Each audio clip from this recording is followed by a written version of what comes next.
हरदोई के रसखान प्रेक्षागृह में मातृ दिवस पर महिलाओं की रचनात्मकता, समर्पण और सशक्तिकरण को सलाम करते हुए रविवार को रसखान प्रेक्षागृह में भव्य महिला सम्मान समारोह का आयोजन किया गया। सृजनहारा अविरल नेहा धारा की थीम पर आधारित ये कार्यक्रम विट्टू क्लब एवं IN न्यूज के संयुक्त तत्वाधान में आयोजित हुआ, जिसमें समाज के विभिन्न क्षेत्रों में उल्लेखनीय योगदान देने वाली मातृ शक्तियों को सम्मानित किया गया। कार्यक्रम की शुरुआत भारतीय संस्कृति के प्रतीक मां सरस्वती के चित्र पर दीप प्रज्वलन से हुई। इसे मुख्य अतिथि ने विधिवत संपन्न किया।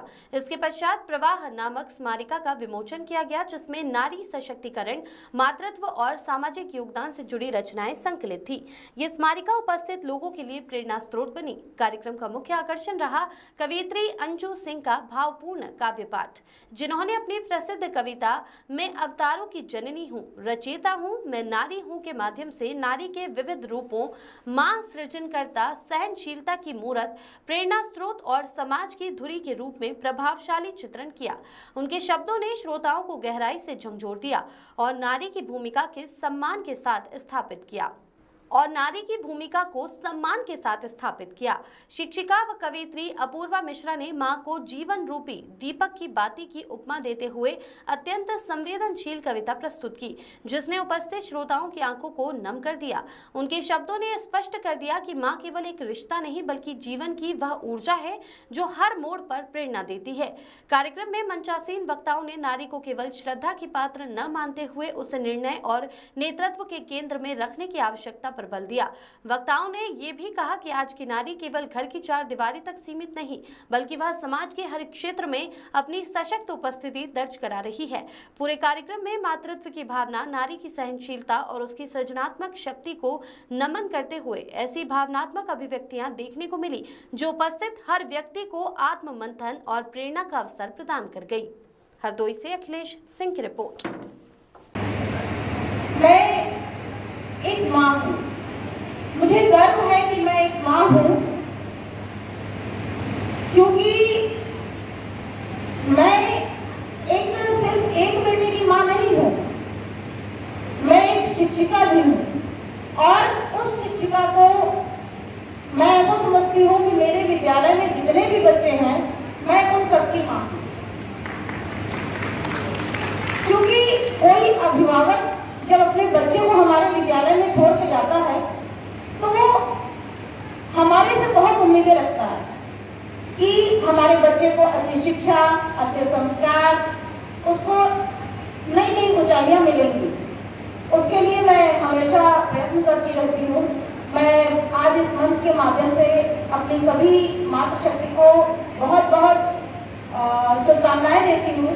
साथ ही यहाँ पर जो हमारा विट्टू क्लब है और IN न्यूज, जिन्होंने इतना बड़ा प्रोग्राम यहाँ पर रखा और एक अवसर दिया हम सभी माओं को अपनी बात रखने का, बहुत बहुत धन्यवाद है भैया जी को और बिंदु भाभी को, जिन्होंने मुझे अवसर दिया।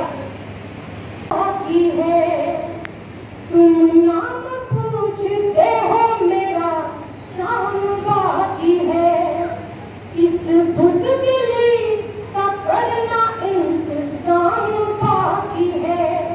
तुम नाम पूछते हो मेरा शाम बाकी है, इस मुश्किल का करना इंतजाम बाकी है। सिंदूर के हमले से ही बस बौखला गए, सिंदूर के हमले से ही बस बौखला गए। बहनों की राखियों का इंतजाम बाकी है, बहनों का इंतजाम बाकी है। और मेरे दादाजी खुद भी आर्मी में कैप्टन थे, तो उन्होंने 62 के 71 की लड़ाई लड़ी थी। आज आपके सामने अपनी माँ की रची हुई एक कविता प्रस्तुत करना चाहती हूँ। माँ, तेरे आंचल की छाया मुझको शीतल घनी लगे, जलते फूल पर चंदन जैसी तेरी मृदु वाणी का लेप, हर पीड़ा मेरी हर लेती, माँ तेरा ये नेह सरल। तू धरती आकाश मेरा सब, तुमने कोई और कहा, बिन बोले सब कथा। तेरे सीने में छुप जाऊं हरदम दिल की अभिलाषा, जी लेती फिर बचपन कुछ पल इस दुनियादारी से दूर, मेरी आंखों में फिर आते लोरी गाते तेरे ओर। ध्रुव तारे की अमर कहानी, परिंदों के सुंदर चित्र, झूले स्मृतियों के फिर से आंखों के आगे लहराते। पूजा करती माँ आंगन में मंदिर की देवी सी लगती। माँ तेरा ये साथ सुनहरा हर पल देता मुझे सुकून, बस यूं ही ममता की छाया यूं ही बरसाते रहना, अपने सीने से लिपटाकर बच्चा मुझे बनाते रहना, बच्चा मुझे बनाते रहना। आज सृजन भार के अंतर्गत आयोजित इस स्मारिका प्रवाह का विमोचन और काव्यांजलि का आयोजन मातृ दिवस के उपलक्ष्य में आयोजित किया गया है। सबसे पहले तो मैं यहाँ उपस्थित सभी माताओं को मातृ दिवस की बहुत बहुत शुभकामनाएं देना चाहूँगी। आप सभी को बहुत बहुत शुभकामनाएं। आयोजकों को बहुत बहुत धन्यवाद देना चाहूँगी, उन्होंने मुझे यहाँ पर आमंत्रित किया। ये मेरे लिए बहुत ही गौरव का विषय है। आज मैं आपसे एक बहुत ही विशेष टॉपिक पेरेंटिंग पर बात करना चाहती हूँ, अपने कुछ विचार आपके समक्ष रखना चाहती हूँ। पालन पोषण का मतलब ये नहीं है कि हम बच्चों को कंट्रोल करें, बल्कि ये है कि हम उनकी कमजोरियों में भी उनका सबसे मजबूत सहारा बनकर उनके साथ खड़े हैं। पेरेंटिंग सिर्फ खाना खिलाने या स्कूल भेजने तक ही सीमित नहीं है, बल्कि उनके व्यक्तित्व को आकार देने की जिम्मेदारी है। एक अच्छा पेरेंट वो है जो अपने बच्चों की बात को सुनता है, समझता है और उनकी भावनाओं को समझता है और उसे सही गलत की पहचान करना सिखाता है। बच्चे किताबों से उतना नहीं सीखते जितना वे अपने माता पिता को देखते हैं और उनसे सीखते हैं। जैसे जब हम खाना खाते हैं, अगर हम खाना खाते समय मोबाइल का इस्तेमाल कर रहे हैं तो हमें देख के बच्चे भी वैसा ही करेंगे। तो ये ना करें, बच्चों की गलतियों को माफ करें, दूसरों पर दया दिखाएं। इस तरह के जो कार्य हम करते हैं, पेरेंट्स करते हैं, बच्चे उसी से सीखते हैं और इस तरह के कार्य बच्चों के लिए मूल्यों की नींव डालते हैं।